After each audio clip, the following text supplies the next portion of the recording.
Narito at dumating na isang dakilang propeta, sugo ng Diyos sa bayan niya.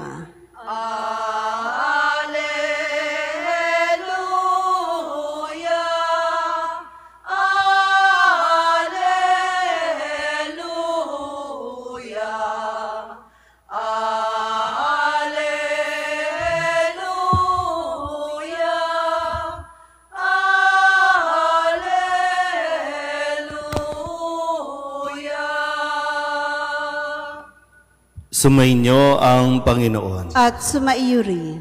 Ang mabuting balita ng Panginoon ayon kay San Lucas. Papuri sa iyo, Panginoon. Noong panahong iyon, nagpunta si Jesus sa Capernaum, Galilea. Nagturo siya sa mga tao ng araw ng pamamahinga at nagtaka sila sa kanyang pagtuturo sapagkat may kapangyarihan kung siya'y magsalita. Naroon sa sinagoga ang isang lalaking inaalihan ng demonyo o isang masamang espiritu. Sumigaw siya ng malakas, "Ano ang pakialam mo sa amin, Jesus na taga Nazaret? Naparito ka ba upang puksain kami? Alam ko kung sino ka. Ikaw ang banal ng Diyos." Subalit pinagwikaan siya ni Jesus, "Tumahimik ka, lumayas ka sa taong iyan." At sa harapan ng lahat, ang tao'y iniligmok ng demonyo at iniwan nang hindi man lamang sinaktan. Nanggilalas silang lahat at nagsabi sa isa't isa, "Anong uri ng pangungusap ito? Makapangyarihan at mabisa." Pinalalayas niya ang masasamang espiritu at sumusunod naman sila. At kumalat ang balita tungkol kay Jesus sa buong lupaing iyon. Ang mabuting balita ng Panginoon. Pinupuri ka namin, Panginoong Hesukristo. Isang magandang umaga po sa inyong lahat. Ngayon po ay Martes ng ika-22 linggo sa karaniwang panahon.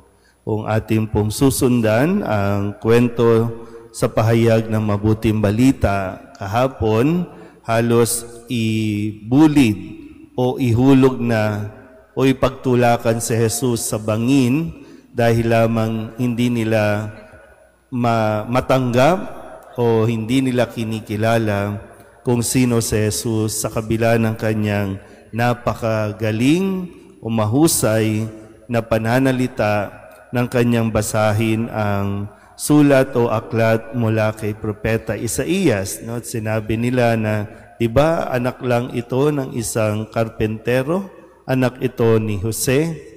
Kaya nung siya ay tinanggihan sa kanyang sariling bayan, siya ay umalis at ngayon ay nagtungo sa isang bayan sa Capernaum, Galilea, at muli marami ang mga namangha sa kanyang mga naipamalas, lalong-lalo na nang siya ay kilalanin nung demonyo. Kasi sabi dito, no, sumigaw yung, tutuusin po, no, kung i-analyze lang natin ng kaunti, si Jesus ay nasa sinagoga kung saan nag-aaral at nakikinig ang maraming mga eksperto doon sa kasulatan. Nasa sinagoga. Makuha niyo po ba? Uy, gising. Okay. Nasa sinagoga po. Nandoon din yung demonyo na umaanib doon sa isang lalaki at sabi nga, sigaw ng sigaw, di ba? Sa sinagoga, naroon ang isang lalaking inaalihan ng demonyo. So alam niyo yung katotohanan na ang demonyo nakakapasok ng templo. Ang demonyo nakakapasok ng simbahan.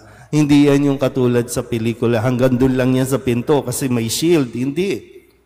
Nakakaupo din yan dyan. Tingnan nyo nga yung paligid nyo. Yun yung katotohanan. Di ba? And dito nga lang, nasa loob ng sinagoga, sigaw ng sigaw. At isa na doon ay yung, anong pakialam mo sa amin, Jesus, na taga Nazareth?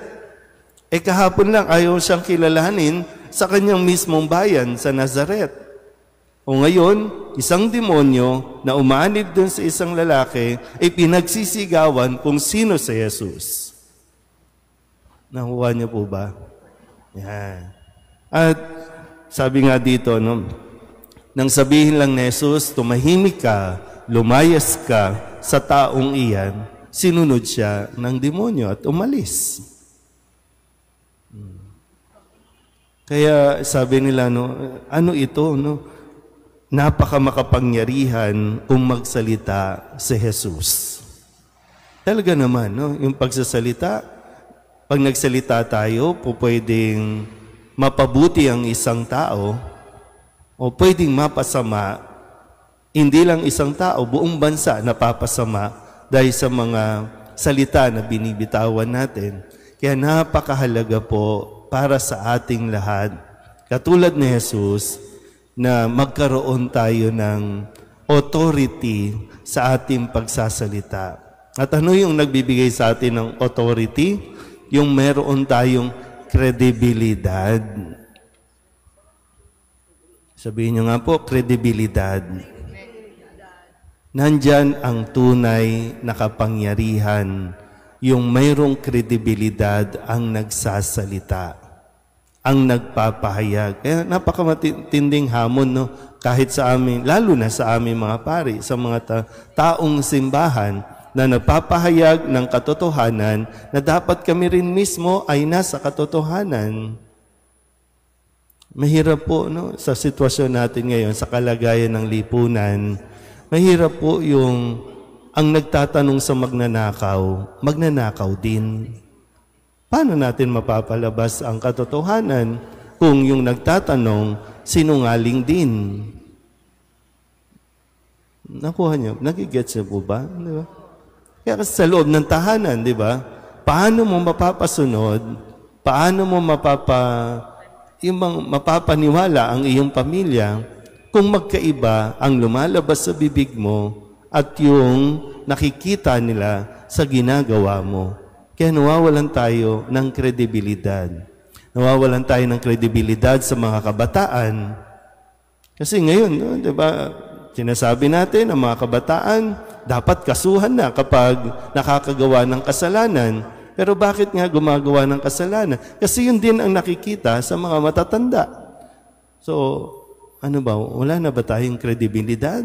Wala na ba tayong nakikita na po pwedeng parang hangaan? Maraming gustong maging influencer, maraming gustong inahangaan sila, pero yun nga lang po, wala tayong kredibilidad. Kaya nga yung paalala sa atin, katulad ni Jesus, sikapin natin. Kasi hindi natin mapapalayas ang demonyo kung tayo mismo kakampi pala ng demonyo. Dapat tayo nasa panig ni Jesus. So, hindi lang tayo, kumbaga, nakikinig, kundi sinisikap nating isabuhay ang mga aral na ibinibigay sa atin ni Jesus. Amen?